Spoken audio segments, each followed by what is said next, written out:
Hi guys, welcome back to the channel.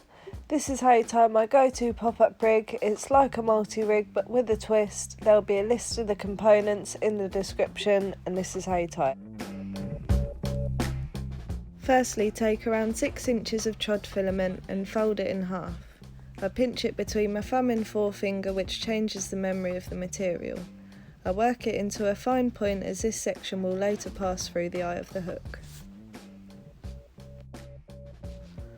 Next I do a second fold around 1 inch down.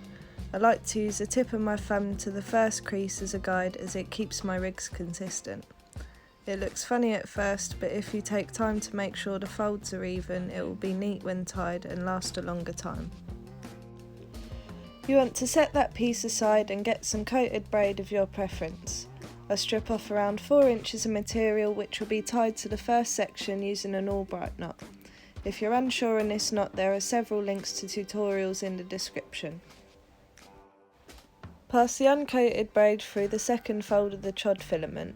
The Albright knot is a bit of a fiddly one, but with practice it becomes second nature. I like to wrap up to the coated section of braid. You can also wrap away from it, there's not much difference. Essentially it doesn't matter if you touch the chod filament to the coated bit, as when you bed the knot down this separates nicely and creates the hinge. Once the knot is tied, it's going to look a bit like this. There will be a few tag ends, so trim these to a couple of mil and carefully blob the ends off whilst avoiding the important bit. Here you can examine the knot and make sure it's all bedded down with the rig puller.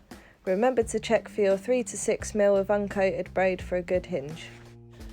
As you can see, it looks really nice and neat now. The Albright knot is a really strong knot and I've never had one break on me.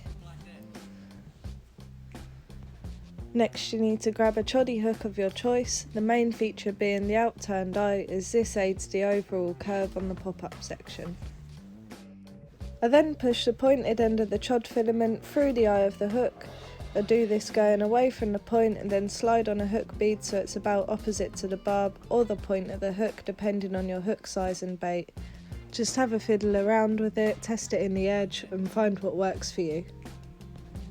Now slide on a mini hook swivel and carefully pass the hook back through the 2 bits of material.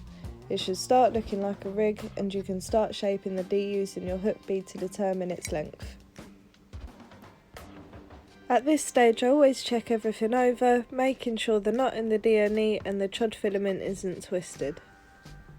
The reason I use this over the normal multi-rig is because it's much stronger, and as it's stiffer I believe it has much better hooking potential. When you get a bite on this rig, under pressure everything collapses down like this.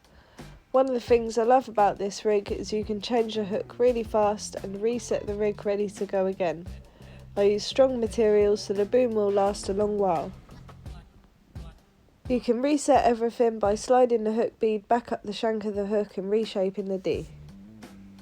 Finish off with your favourite knot. I like to use a figure of 8 for most situations, but for extra strength you can tie straight to a swivel on your lead setup. And that's it. Use an Albright knot to mount some putty and putting your best pop-up on top, and that's the rig complete. This is the only pop-up rig I've used for years, apart from the occasional choddy. I'm very much a stick to what you love and know person. This has served me well and it sits well on most lake beds. I've used it loads on the canal with 3 pieces of fake corn. I also had 3 fish on this rig on my New Year's session. If you'd like to see the video of this, the link is in the description. Thank you for watching this video, and for more fishing and rig videos, subscribe to this channel and we'll see you next time.